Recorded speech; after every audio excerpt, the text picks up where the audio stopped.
നമസ്കാരം. മണപ്പാട്ട് ചെയർമാനും വി.ഡി. സതീശനും തമ്മിലുള്ള ബന്ധം അവിശുദ്ധമാണ്. വിജിലൻസ് റിപ്പോർട്ടിലെ കൂടുതൽ വിവരങ്ങൾ പുറത്തുവരുമ്പോൾ ചോദ്യങ്ങളും സംശയങ്ങളും കൂടുതൽ ഉയരുകയാണ്. സമഗ്ര വാർത്തകൾ നോക്കാം. ആദ്യം തലക്കെട്ട്.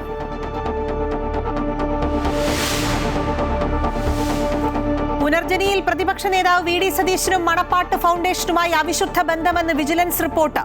വിദേശ യാത്രാ ചെലവ് വഹിച്ചത് മണപ്പാട്ട് ഫൗണ്ടേഷൻ. വിദേശ പണം കൈകാര്യം ചെയ്തത് പ്രത്യേക അക്കൗണ്ടിൽ. പണം സ്വരൂപിച്ച ട്രസ്റ്റും ഫൗണ്ടേഷനും തമ്മിൽ ധാരണാപത്രം ഒപ്പുവെക്കാത്തത് സംശയകരമെന്നും റിപ്പോർട്ട്.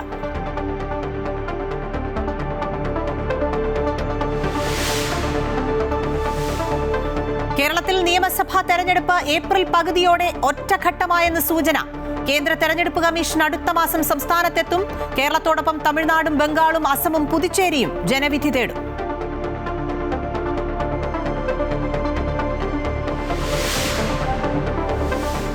തെരഞ്ഞെടുപ്പിന്റെ അങ്കത്തട്ടിലേക്ക് അരയും തലയും മുറുക്കി മുന്നണികൾ.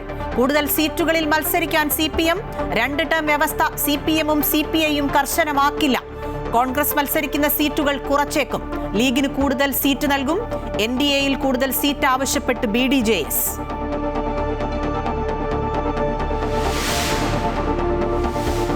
വട്ടിയൂർക്കാവിലും നേമത്തും CPM BJP ഡീലെന്ന് കെ മുരളീധരൻ.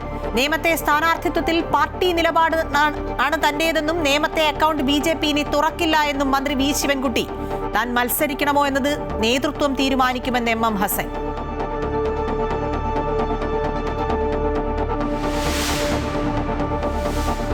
തമിഴ്നാട് തിരുപ്പറംകുണ്ട്രം മലമുകളിലെ കാർത്തിക ദീപം തെളിയിക്കൽ വിവാദത്തിൽ DMK സർക്കാരിന് തിരിച്ചടി. സർക്കാർ സാങ്കല്പിക ഭീതി പരത്തുകയാണെന്ന് മദ്രാസ് ഹൈക്കോടതിയുടെ വിമർശനം. കൽത്തൂണിൽ തന്നെ ദീപം തെളിയിക്കണമെന്ന് മധുര ബെഞ്ച്. വിജയ് ചിത്രം ജനനായകൻ വെള്ളിയാഴ്ച റിലീസ് ചെയ്യാനിരിക്കെ സർട്ടിഫിക്കറ്റ് നൽകാതെ സെൻസർ ബോർഡ്. മദ്രാസ് ഹൈക്കോടതിയെ സമീപിച്ച് നിർമ്മാതാക്കൾ.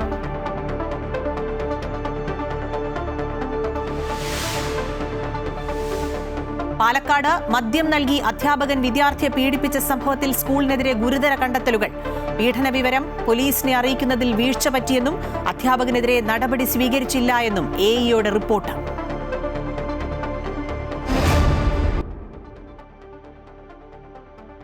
പുനർജനി പദ്ധതിയുമായി ബന്ധപ്പെട്ട് വിജിലൻസ് റിപ്പോർട്ടിന്റെ കൂടുതൽ വിവരങ്ങൾ പുറത്തുവരികയാണ്. പ്രതിപക്ഷ നേതാവ് വി.ഡി. സതീശനും മണപ്പാട്ട് ഫൗണ്ടേഷനും തമ്മിലുള്ള ബന്ധം ദുരൂഹമാണെന്ന് വിജിലൻസ് റിപ്പോർട്ടിൽ പറയുന്നു. പുനർജനിക്കായി മാത്രം മണപ്പാട്ട് ഫൗണ്ടേഷൻ പുതിയ ബാങ്ക് അക്കൗണ്ട് തുടങ്ങിയതായും വിദേശത്തു നിന്ന് പിരിച്ചെടുത്ത പണം വന്നത് ഈ അക്കൗണ്ടിലേക്കാണെന്നുമാണ് വിജിലൻസ് കണ്ടെത്തിയിരിക്കുന്നത്. ആതിര രാധാകൃഷ്ണൻ ഈ വാർത്തയുടെ വിശദാംശങ്ങൾ നൽകും. ആതിര, പുനർജനിയുമായി ബന്ധപ്പെട്ട തെരഞ്ഞെടുപ്പ് അടുത്ത ഘട്ടത്തിൽ കോൺഗ്രസിനെതിരെ വലിയ ആയുധമാക്കാൻ ഭരണപക്ഷം കാത്തിരിക്കുമ്പോഴാണ് കൂടുതൽ വിവരങ്ങൾ ഇതുമായി ബന്ധപ്പെട്ട് പുറത്തു വരുന്നത്. പ്രതിപക്ഷ നേതാവ് അന്ന് പറഞ്ഞതുപോലെ അല്ല കാര്യങ്ങൾ മുന്നോട്ട് പോകുന്നതെന്നാണ് ഈ റിപ്പോർട്ടിൽ നിന്ന് മനസ്സിലാക്കേണ്ടത്. വിവരങ്ങൾ. അഖില, ഈ പുനർജനി പദ്ധതിക്കായി മണപ്പാട്ട് ഫൗണ്ടേഷൻ ഒരു ബാങ്ക് അക്കൗണ്ട് തുറന്നതായിട്ട് ഈ വിജിലൻസ് റിപ്പോർട്ടിൽ പറയുന്നുണ്ട്. 2018 നവംബർ 27 മുതൽ 2022 മാർച്ച് 8 വരെ ഈ അക്കൗണ്ടിലൂടെ വിനിമയം നടത്തുകയും ചെയ്തിട്ടുള്ളതായിട്ടാണ് റിപ്പോർട്ടിൽ ഏതായാലും നിലവിൽ പറയുന്നത്. ലഭ്യമായ വിവരങ്ങളുടെയും രേഖകളുടെയും ഒക്കെ അടിസ്ഥാനത്തിൽ ഈ പുനർജനി പദ്ധതിക്കായി ഏകദേശം 1.5 കോടിയോളം രൂപ പിരിച്ചെടുത്തതായിട്ടും വിജിലൻസ് കണ്ടെത്തിയിട്ടുണ്ട്. ഈ സ്പെഷ്യൽ അക്കൗണ്ട് വഴി മണപ്പാട് ഫൗണ്ടേഷന്റെ കറണ്ട് അക്കൗണ്ട് വഴിയും ഒക്കെയാണ് ഈ പണം സ്വരൂപിച്ചിരിക്കുന്നത്. ഈ UK-യിലെ മലയാളികളിൽ നിന്നും സ്വരൂപിച്ച മിഡ്ലാൻഡ്സ് ഇന്റർനാഷണൽ എയ്ഡ് ട്രസ്റ്റും ഈ പണം നാട്ടിലേക്ക് അയച്ച മണപ്പാട് ഫൗണ്ടേഷനും തമ്മിൽ യാതൊരു വിധത്തിലുള്ള ഒരു ധാരണാപത്രവും ഒപ്പുവെച്ചിട്ടില്ല എന്നുള്ളതും വിജിലൻസ് റിപ്പോർട്ടിൽ സൂചിപ്പിക്കുന്നുണ്ട്. സാധാരണഗതിയിൽ NGO-കൾ തമ്മിൽ ഇത്തരം എന്തെങ്കിലും ഇടപാടുകൾ നടത്തുമ്പോൾ ഒരു ധാരണാപത്രം ഒപ്പുവെക്കാറുണ്ട്. പക്ഷേ ഈ വിഷയത്തിൽ അത്തരത്തിലൊരു ധാരണാപത്രത്തിൽ ഒപ്പുവെച്ചിട്ടില്ല എന്നുള്ളതാണ് ഈ വിജിലൻസ് റിപ്പോർട്ടിൽ ചൂണ്ടിക്കാണിക്കുന്ന മറ്റൊരു കാര്യം. മറ്റൊരു പ്രധാനപ്പെട്ട കാര്യം എന്ന് പറയുന്നത് ഈ വി.ഡി. സതീശൻ UK-യിൽ പോയതും തിരികെ എത്തുവാനുമുള്ള എയർവേസ് നൽകിയ ടിക്കറ്റ്, ഒമാൻ എയർവേസ് ആണ് ഈ ടിക്കറ്റ് കോംപ്ലിമെന്ററി ടിക്കറ്റ് നൽകിയിരിക്കുന്നത്. ഈ ടിക്കറ്റ് ഉപയോഗിച്ചാണ് വി.ഡി. സതീശൻ UK-യിലേക്ക് പോയതും തിരികെ എത്തിയതും. ഈ ടിക്കറ്റുകളെല്ലാം തന്നെ മണപ്പാട് ഫൗണ്ടേഷനാണ് തരപ്പെടുത്തി കൊടുത്തത് എന്നും വിജിലൻസ് റിപ്പോർട്ടിൽ പറയുന്നുണ്ട്. അതുകൂടാതെ ഈ ടിക്കറ്റുകളിൽ ടാക്സ് അടച്ചിരിക്കുന്നതും ഫൗണ്ടേഷൻ തന്നെയാണ്. വി.ഡി. സതീശന്റെ UK-യിലെ താമസ സൗകര്യങ്ങളും മറ്റ് ചെലവുകളും ഒക്കെ വഹിച്ചതും മണപ്പാട്ട് ഫൗണ്ടേഷനാണെന്ന് ചെയർമാൻ അമീർ അഹമ്മദ് തന്നെ വിജിലൻസിനോട് വ്യക്തമാക്കിയിട്ടുള്ള ഒരു കാര്യം കൂടെയാണ്. ഈ നിയമസഭാ തെരഞ്ഞെടുപ്പ് അടുത്തിരിക്കുന്ന ഒരു സമയത്താണ് ഇത്തരത്തിൽ ഈ ഒരു വിജിലൻസിലെ ഈ റിപ്പോർട്ടിലെ കൂടുതൽ വിവരങ്ങളൊക്കെ പുറത്തു വരുന്നത്. പക്ഷേ ഈ തെരഞ്ഞെടുപ്പ് അടുത്തിരിക്കുന്ന സാഹചര്യത്തിൽ ഇപ്പോൾ ഇത് മനഃപൂർവ്വം ഇത്തരത്തിലൊരു വിഷയം കൊണ്ടുവന്നതാണ് എന്നുള്ളതാണ് വി ഡി സതീശൻ ആരോപിച്ചിരിക്കുന്ന ഒരു കാര്യമെങ്കിലും നിലവിൽ ഏതായാലും ഈ വിജിലൻസ് റിപ്പോർട്ട് കൂടി പുറത്തു വന്നതോടെ ആ ഒരു കാര്യങ്ങളൊക്കെ ഇപ്പോൾ തകിടം മറിയുന്ന ഒരു കാഴ്ചയാണ് കാണുന്നത്. ശരി, ആതിര രാധാകൃഷ്ണനാണ് വിശദാംശങ്ങൾ നൽകിയത്. നിരവധി ചോദ്യങ്ങൾ ഇതുമായി ബന്ധപ്പെട്ട് ഉയരുന്നുണ്ട്, ചില സംശയങ്ങളും അതിനുള്ള മറുപടിയൊക്കെ ഇനി പ്രതിപക്ഷ നേതാവും ഒപ്പം വിജിലൻസും നൽകേണ്ടതുണ്ട്. കേരളം ഉൾപ്പെടെയുള്ള സംസ്ഥാനങ്ങളിലെ നിയമസഭാ തെരഞ്ഞെടുപ്പ് ഒരുക്കങ്ങൾ വേഗത്തിലാക്കി കേന്ദ്ര തെരഞ്ഞെടുപ്പ് കമ്മീഷൻ. ഏപ്രിൽ പകുതിയോടെയാകും കേരളത്തിൽ നിയമസഭാ തെരഞ്ഞെടുപ്പ് എന്നാണ് വിവരം. ഒറ്റഘട്ടമായിട്ടായിരിക്കും തെരഞ്ഞെടുപ്പ് നടക്കുക. കൂടുതൽ കേന്ദ്രസേന വേണമെന്ന് പശ്ചിമബംഗാളിലെയും കേരളത്തിലെയും തെരഞ്ഞെടുപ്പ് ഓഫീസർമാർ ആവശ്യപ്പെട്ടിട്ടുണ്ട്. കഴിഞ്ഞ നിയമസഭാ തെരഞ്ഞെടുപ്പ് ഏപ്രിൽ 6-നായിരുന്നു. ഒറ്റഘട്ടമായി നടന്ന തെരഞ്ഞെടുപ്പിന്റെ വോട്ടെണ്ണൽ നടന്നത് മെയ് 2-നും. അതുപോലെ തന്നെ ഒറ്റഘട്ടമായിട്ടായിരിക്കും സംസ്ഥാനത്ത് ഇത്തവണയും നിയമസഭാ തെരഞ്ഞെടുപ്പ് നടക്കുക. ഏപ്രിൽ 2-ാം വാരത്തിൽ തെരഞ്ഞെടുപ്പ് നടക്കാനാണ് സാധ്യത. തദ്ദേശ തെരഞ്ഞെടുപ്പ് 2 ഘട്ടമായി നടത്തിയ പശ്ചാത്തലത്തിൽ അത്തരമൊരു നിർദ്ദേശം ഉയർന്നു വന്നെങ്കിലും ഒറ്റഘട്ടമായി തെരഞ്ഞെടുപ്പ് നടത്തിയാൽ മതിയെന്ന തീരുമാനത്തിലാണ് സംസ്ഥാന തെരഞ്ഞെടുപ്പ് കമ്മീഷൻ. തെരഞ്ഞെടുപ്പ് മുന്നൊരുക്കങ്ങൾ വിലയിരുത്താൻ മുഖ്യ തെരഞ്ഞെടുപ്പ് കമ്മീഷണർ ഗ്യാനേഷ് കുമാർ, കമ്മീഷണർമാരായ ഡോക്ടർ സുഖ്വീന്ദർ സിംഗ് സദ്ദു, ഡോക്ടർ വിവേക് ജോഷി എന്നിവർ അടുത്ത മാസം സംസ്ഥാനത്തെത്തും. SIR നടപടിക്രമങ്ങൾ സംബന്ധിച്ചുള്ള കൃത്യമായ റിപ്പോർട്ട് സംസ്ഥാന തെരഞ്ഞെടുപ്പ് കമ്മീഷൻ കേന്ദ്രത്തിന് നൽകിയിട്ടുണ്ട്. നിയമസഭാ തെരഞ്ഞെടുപ്പിന് മുന്നോടിയായി കേരളം ഉൾപ്പെടെ 5 സംസ്ഥാനങ്ങളിലെയും മുഖ്യ തെരഞ്ഞെടുപ്പ് ഓഫീസർമാരുമായി കേന്ദ്ര ഡെപ്യൂട്ടി തെരഞ്ഞെടുപ്പ് കമ്മീഷണർ ഇന്നലെ ചർച്ച നടത്തിയിരുന്നു. കേരളത്തിന് പുറമെ പശ്ചിമബംഗാൾ, അസം, തമിഴ്നാട്, പുതുച്ചേരി എന്നിവിടങ്ങളിലാണ് ഈ വർഷം നിയമസഭാ തെരഞ്ഞെടുപ്പ് നടക്കുന്നത്. സംസ്ഥാനത്ത് കേന്ദ്രസേനയെ അനുവദിക്കണമെന്ന് CE രത്തൻ യു ഖേൽക്കർ ആവശ്യപ്പെട്ടു. സമാന ആവശ്യം പശ്ചിമബംഗാളും ഉന്നയിച്ചിട്ടുണ്ട്. BJP ഉൾപ്പെടെയുള്ള രാഷ്ട്രീയ പാർട്ടികൾ കേന്ദ്രസേനയുടെ സാന്നിധ്യം വർദ്ധിപ്പിക്കുന്ന ആവശ്യം മുന്നോട്ട് വെച്ചിരുന്നു. ഈ സാഹചര്യത്തിലാണ് കേന്ദ്ര തെരഞ്ഞെടുപ്പ് കമ്മീഷന് മുന്നിൽ സംസ്ഥാന തെരഞ്ഞെടുപ്പ് ഓഫീസർമാർ ആവശ്യം ഉന്നയിച്ചിരിക്കുന്നത്. മെയ് 7-ന് മുൻപ് നടപടിക്രമങ്ങൾ പൂർത്തിയാക്കി പുതിയ സർക്കാർ അധികാരത്തിലെത്തണം. അമൃത ന്യൂസ്, ന്യൂഡൽഹി. നിയമസഭാ തെരഞ്ഞെടുപ്പിന്റെ അങ്കത്തട്ടിൽ ഇറങ്ങാൻ മുന്നണികളും ഒരുങ്ങുകയാണ്. 3 മുന്നണികളും തിരക്കിട്ട സീറ്റ് ചർച്ചകൾ ആരംഭിച്ചിട്ടുണ്ട്. LDFൽ CPM കൂടുതൽ സീറ്റുകളിൽ മത്സരിച്ചേക്കും. 2 ടേം വ്യവസ്ഥ CPMഉം CPIയും ഇക്കുറി കർശനമാക്കില്ല.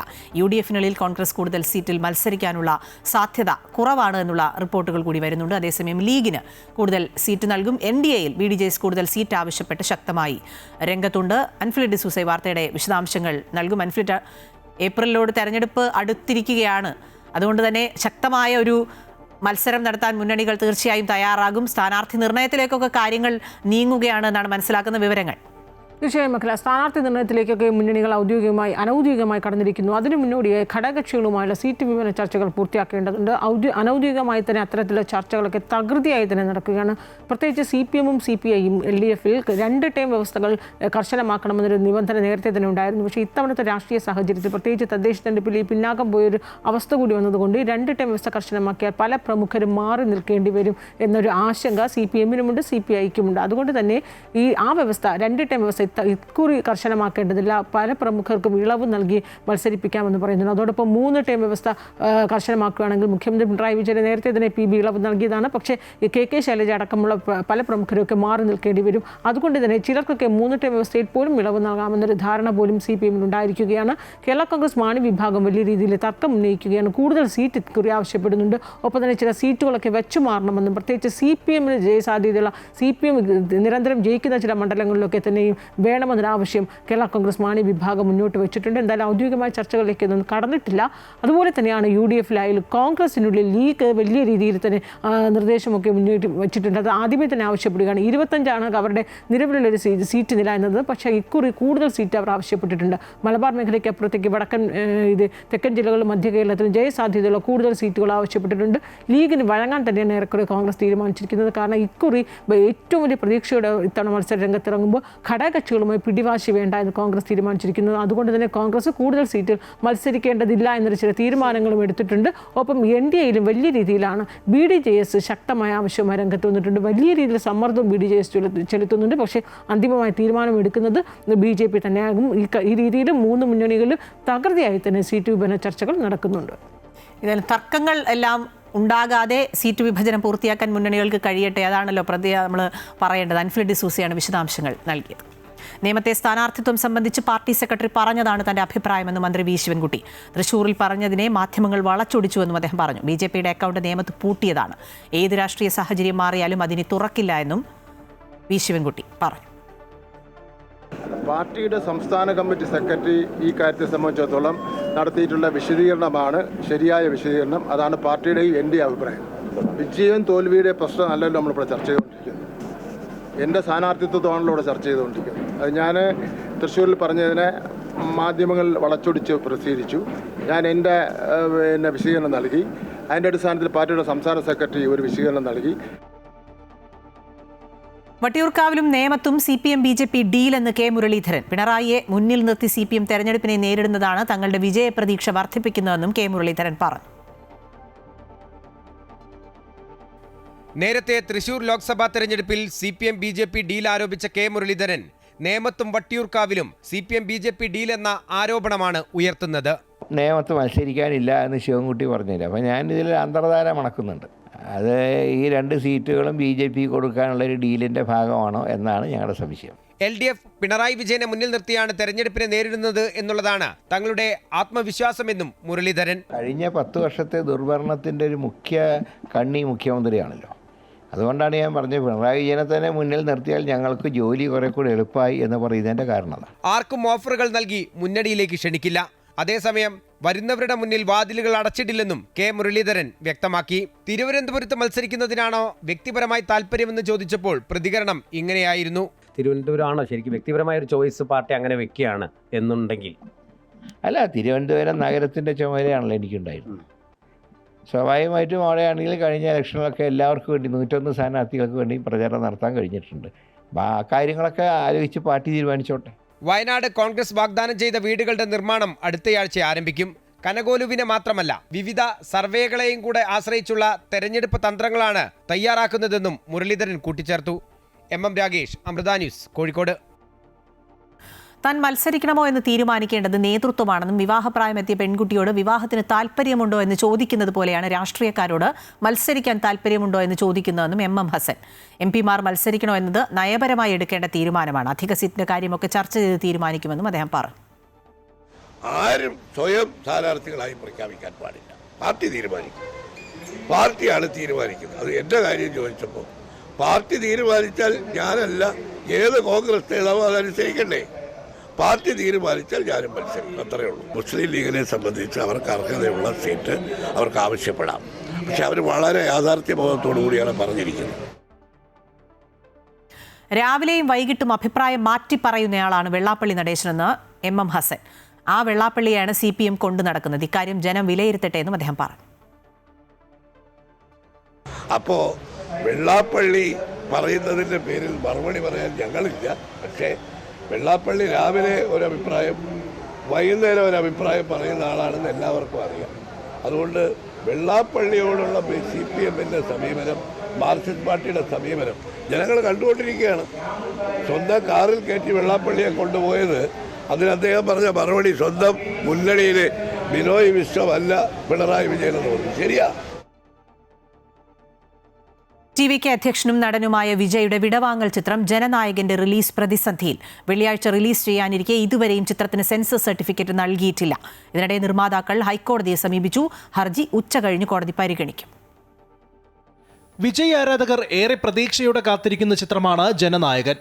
വിജയുടെ വിടവാങ്ങൽ ചിത്രം എന്നത് തന്നെയാണ് ജനനായകന്റെ സവിശേഷത. എന്നാൽ ചിത്രത്തിന്റെ റിലീസ് തന്നെ പ്രതിസന്ധിയിലാവുകയാണ്. റിലീസ് തീയതി 2026 ജനുവരി 9 ആണെങ്കിലും ഇതുവരെ സെൻസർ ബോർഡ് സർട്ടിഫിക്കറ്റ് നൽകിയിട്ടില്ല. ഡിസംബർ 19 തന്നെ സെൻസർ ബോർഡ് ചിത്രം കണ്ടിരുന്നു. ചില ഡയലോഗുകൾ മാറ്റാനും 10ഓളം സീനുകൾ കട്ട് ചെയ്യാനും നിർദ്ദേശം നൽകി. നിർമ്മാതാക്കൾ ഈ മാറ്റങ്ങൾ വരുത്തി വീണ്ടും സമർപ്പിച്ചിട്ടും സർട്ടിഫിക്കറ്റ് നൽകാൻ സെൻസർ ബോർഡ് വൈകുന്നത് വലിയ ആശങ്കയ്ക്ക് കാരണമായിട്ടുണ്ട്. മനഃപൂർവ്വം റിലീസ് തടയാനുള്ള ശ്രമങ്ങളാണ് നടക്കുന്നത് എന്നാണ് TV-ക്ക് നേതാക്കളുടെ വാദം. സിനിമയുടെ ശക്തമായ രാഷ്ട്രീയ പശ്ചാത്തലവും കാലതാമസത്തിന് പിന്നിലുണ്ട് എന്ന് തമിഴക വെട്രിക്കഴകം ആരോപിക്കുന്നു. സർട്ടിഫിക്കറ്റ് ലഭിക്കാത്തതിനാൽ തമിഴ്നാട്ടിലെ പല പ്രമുഖ തിയേറ്ററുകളും അഡ്വാൻസ് ബുക്കിംഗ് തുടങ്ങിയിട്ടില്ല. എന്നാൽ കേരളം, കർണാടക എന്നിവിടങ്ങളിലും വിദേശത്തും ബുക്കിംഗ് നേരത്തെ തന്നെ ആരംഭിച്ചിട്ടുമുണ്ട്. വിനോദിന്റെ സംവിധാനം, രാഷ്ട്രീയ പശ്ചാത്തലമുള്ള കഥ, സമകാലിക സാമൂഹ്യ പ്രശ്നങ്ങൾ എന്നിവയും വിജയുടെ അവസാന ചിത്രമെന്ന ആരാധകരുടെ വികാരവും ചിത്രത്തോടുള്ള താല്പര്യം വർദ്ധിപ്പിച്ചതായിട്ടാണ് റിപ്പോർട്ടുകൾ. അതിനിടയിലാണ് സെൻസർ സർട്ടിഫിക്കറ്റ് നൽകാതെയുള്ള ഈ നീക്കം. News desk, Amrita news. Tamil Nadu Thiruparankundram മലമുകളിലെ കാർത്തിക ദീപം തെളിയിക്കൽ വിവാദത്തിൽ സർക്കാരിന് കനത്ത തിരിച്ചടി. DMK സർക്കാർ സാങ്കല്പിക ഭീതി പരത്തുകയാണെന്ന് മദ്രാസ് ഹൈക്കോടതി വിമർശിച്ചു. തൂണിൽ ദീപം തെളിയിക്കുന്നത് ഭക്തർക്ക് കാണാനാണെന്നും കൽത്തൂണിൽ തന്നെ ദീപം തെളിയിക്കണമെന്നും കോടതി ഉത്തരവിട്ടു. തമിഴ്നാട്ടിലെ മധുര തിരുപ്രംകുണ്ട്രത്ത് ദർഗയോട് ചേർന്ന വിളക്കുകാലിൽ ദീപം തെളിയിക്കാനാണ് കോടതി അനുമതി നൽകിയത്. മദ്രാസ് ഹൈക്കോടതിയുടെ മധുര ബെഞ്ചാണ് അനുമതി നൽകിയത്. സിംഗിൾ ബെഞ്ച് ഉത്തരവ് ശരിവെച്ചാണ് ഡിവിഷൻ ബെഞ്ചിന്റെ നിർണായക ഉത്തരവ്. Justice G. Jayachandran, justice KK Ramakrishnan എന്നിവരുൾപ്പെട്ട ഡിവിഷൻ ബെഞ്ചിന്റേതാണ് ഉത്തരവ്. കേസിൽ ദീപം തെളിയിക്കുന്നത് വിലക്കുന്നതിനാവശ്യമായ തെളിവുകൾ സമർപ്പിക്കുന്നതിൽ സംസ്ഥാന സർക്കാർ പരാജയപ്പെട്ടുവെന്ന് കോടതി നിരീക്ഷിച്ചു. വിധി പറയുന്നതിനിടെ DMK സർക്കാരിനെതിരെ രൂക്ഷ വിമർശനവും കോടതി ഉന്നയിച്ചു.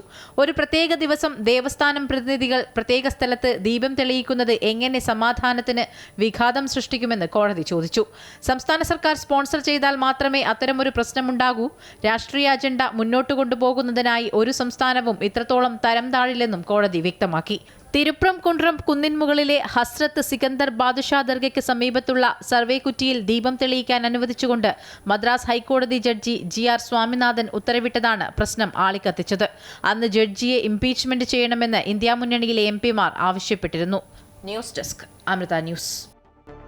ശബരിമല സ്വർണ്ണക്കൊള്ള കേസിൽ തിരുവിതാംകൂർ ദേവസ്വം ബോർഡ് മുൻ പ്രസിഡന്റ് A. പത്മകുമാർ, റിമാൻഡിൽ കഴിയുന്ന ബെല്ലാരിയിലെ സ്വർണ്ണ വ്യാപാരി ഗോവർദ്ധൻ എന്നിവരുടെ ജാമ്യ ഹർജികൾ പരിഗണിക്കുന്നത് മറ്റന്നാളത്തേക്ക് മാറ്റി. ഇന്ന് ബെഞ്ചിന്റെ സിറ്റിംഗ് ഇല്ലാത്തതുകൊണ്ടാണ് മറ്റന്നാളത്തേക്ക് മാറ്റിയത്. നേരത്തെ കേസ് പരിഗണിച്ചപ്പോൾ തന്നെ പെട്ടെന്നൊരു തീരുമാനമെടുക്കാനാകില്ലെന്നും വിശദമായി പരിഗണിക്കണമെന്നും കോടതി വ്യക്തമാക്കിയിരുന്നു. പാലക്കാട് മദ്യം നൽകി അധ്യാപകൻ വിദ്യാർത്ഥിയെ പീഡിപ്പിച്ച സംഭവത്തിൽ സ്കൂളിനെതിരെ ഗുരുതര കണ്ടെത്തലുകൾ. പീഡന വിവരം പോലീസിനെ അറിയിക്കുന്നതിൽ സ്കൂളിന് വീഴ്ച പറ്റിയെന്നും അധ്യാപകനെതിരെ നടപടി സ്വീകരിച്ചില്ല എന്നും AEയുടെ റിപ്പോർട്ടിൽ പറയുന്നു. പീഡന വിവരം അറിഞ്ഞ് 2 ആഴ്ചയ്ക്ക് ശേഷമാണ് സ്കൂൾ അധികൃതർ വിവരം പോലീസിനെ അറിയിക്കുന്നത്.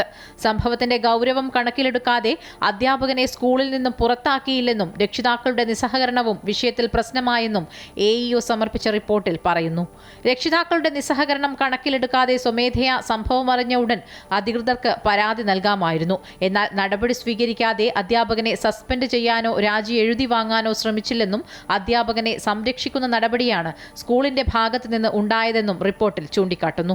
AEOയുടെ കണ്ടെത്തലിനു പുറമെ സ്പെഷ്യൽ ബ്രാഞ്ച് റിപ്പോർട്ടിലും നേരത്തെ സ്കൂളിനെതിരെ ഗുരുതര പരാമർശങ്ങളുണ്ടായിരുന്നു. പീഡന വിവരം അറിഞ്ഞിട്ടും അത് സ്കൂൾ അധികൃതർ ദിവസങ്ങളോളം മറച്ചുവെച്ചെന്നും പോലീസ് അന്വേഷിച്ചെത്തിയപ്പോഴാണ് വിഷയം ചൈൽഡ് ലൈനിൽ പരാതിയായി നൽകുന്നതെന്നും റിപ്പോർട്ടിൽ നേരത്തെ പരാമർശിച്ചിരുന്നു. ഡിസംബർ 18-നാണ് വിദ്യാർത്ഥി സഹപാഠിയോട് പീഡന വിവരം തുറന്നു പറയുന്നത്. സ്കൂളിലെ സംസ്കൃതം അധ്യാപകനായ അനിലിനെയാണ് പോക്സോ വകുപ്പുകൾ ചുമത്തി പോലീസ് അറസ്റ്റ് ചെയ്തത്. കുട്ടിയുടെ സുഹൃത്തുക്കൾ വീടുകളിൽ വിവരം പറയുകയും വീട്ടുകാർ പോലീസിലും ചൈൽഡ് ലൈനിലും വിഷയം അവതരിപ്പിച്ചതോടെയാണ് പീഡന വിവരം പുറത്തറിയുന്നത്. Amrita news, Palakkad. Saranamritham powered by Dhanlaxmi bank. Banking on relationships Forever.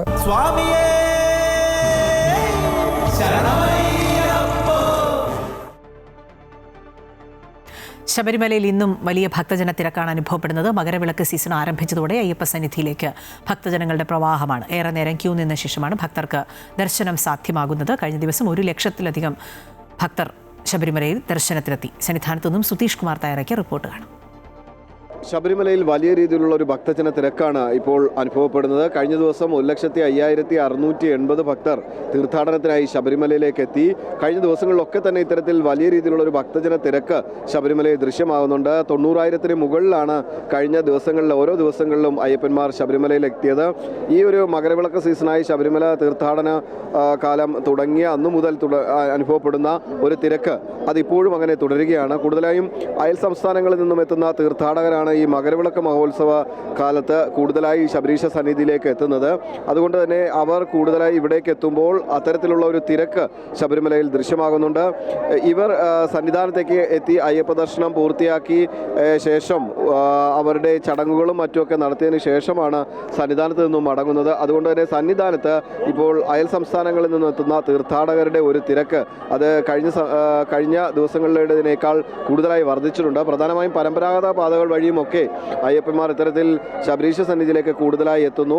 മാളികപ്പുറങ്ങളും ഒപ്പം കുഞ്ഞയ്യപ്പന്മാരും ഒക്കെ ഈ ഒരു സീസണിൽ കൂടുതലായി എത്തുന്നത് കൊണ്ട് അത്തരത്തിൽ ഒരു തിരക്ക് ഇപ്പോൾ നമുക്ക് പലയിടങ്ങളിലും പമ്പയിലും സന്നിധാനത്തിനുമൊക്കെ ദൃശ്യമാകുന്നുണ്ട്. ഏതായാലും പമ്പയിലും സന്നിധാനത്തും ഇതിനാവശ്യമായ ക്രമീകരണങ്ങളും ഇതിൻ്റെ ഭാഗമായി ഒരുക്കിയിട്ടുണ്ട്. സുധീഷ് കുമാർ തയ്യാറാക്കിയ റിപ്പോർട്ടാണ് കണ്ടത്. ശരണമന്ത്രങ്ങളാൽ ഭക്തിസാന്ദ്രമായ അന്തരീക്ഷത്തിൽ അയ്യന്റെ മാതൃസ്ഥാനീയരായ അമ്പലപ്പുഴ സംഘം ശബരിമലയിലേക്ക് പുറപ്പെട്ടു. 40 മാളികപ്പുറങ്ങൾ അടക്കം 250 പേരടങ്ങുന്ന സംഘമാണ് ശബരീശ ദർശനത്തിനായി അമ്പലപ്പുഴയിൽ നിന്നും പുറപ്പെട്ടത്.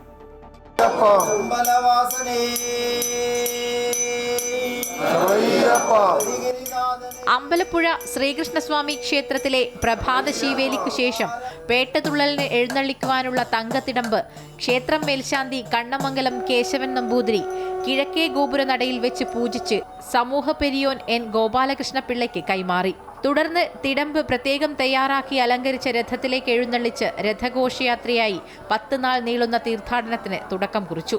49 ദിവസം അമ്പലപ്പുഴ ക്ഷേത്രത്തിൽ 3 നേരവും അന്നദാനവും 19 ആഴിപൂജകളും നടത്തിയ ശേഷമാണ് തീർത്ഥാടനത്തിന് ആരംഭം കുറിച്ചത്. സദ്യ തുടങ്ങിയ ബലിതർപ്പണം തുടങ്ങിയ ചടങ്ങുകളെല്ലാം നടത്തി 13-ാം തീയതി വൈകുന്നേരം ഞങ്ങൾ ശബരിമലയ്ക്ക് യാത്ര തിരിക്കും. പ്രത്യേകമായി ഞങ്ങൾക്ക് പടി കയറുന്നുള്ള സൗകര്യങ്ങളെല്ലാം ദേവസ്വം ബോർഡ് അനുവദിച്ചു തന്നിട്ടുണ്ട്. ശബരിമലയിലെ മഹാനിവേദ്യമായ എള്ള് പായസം, അമ്പലപ്പുഴക്കാരുടെ എള്ള് നിവേദ്യം എന്ന് പറയുന്നത് ശബരിമലയിലെ മഹാനിവേദ്യങ്ങളിലൊന്നാണ്.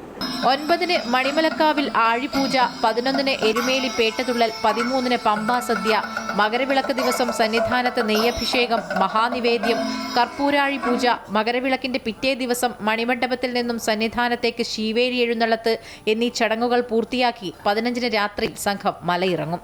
അമ്പലപ്പുഴക്കാർ ഇരുമുടിക്കെട്ടിൽ കൊണ്ടുവരുന്ന നെയ്ത്തേങ്ങയിലെ നെയ്യ് മകരവിളക്കു ദിവസം രാവിലെ ദേവന് അഭിഷേകം ചെയ്യും. ഇരുമുടിക്കെട്ടിൽ കരുതുന്ന കാരയെള്ള്, ശർക്കര, നെയ്യ്, തേൻ, കൽക്കണ്ടം, മുന്തിരി, തേൻ ഇവ ഉപയോഗിച്ച് തയ്യാറാക്കുന്ന എള്ള് പായസം അത്താഴ പൂജയ്ക്ക് ദേവന് നിവേദിക്കും. 40 മാളികപ്പുറങ്ങൾ ഉൾപ്പെടെ 250 പേരാണ് സംഘത്തിലുള്ളത്. അമൃത ന്യൂസ്, ആലപ്പുഴ. കോഴിക്കോട് വെള്ളിമാട് കുന്ന് അമൃത വിദ്യാലയത്തിൽ വാർഷികാഘോഷം നടന്നു. കഥകളി ആചാര്യൻ കലാമണ്ഡലം കേശവൻ നമ്പൂതിരി പരിപാടി ഉദ്ഘാടനം ചെയ്തു. മാതാമൃതാനന്ദമയി മഠം കോഴിക്കോട് മഠാധിപതി സ്വാമി വിവേകാമൃതാനന്ദപുരി അനുഗ്രഹ പ്രഭാഷണവും അമൃത വിദ്യാലയം കറസ്പോണ്ടന്റ് സമരാധ്യാമൃത ചൈതന്യ ആശംസാ പ്രസംഗവും നടത്തി. പ്രിൻസിപ്പൽ കെ ധന്യ വാർഷിക റിപ്പോർട്ട് അവതരിപ്പിച്ചു. തുടർന്ന് വിദ്യാർത്ഥികളുടെ വിവിധ കലാപരിപാടികൾ അരങ്ങേറി.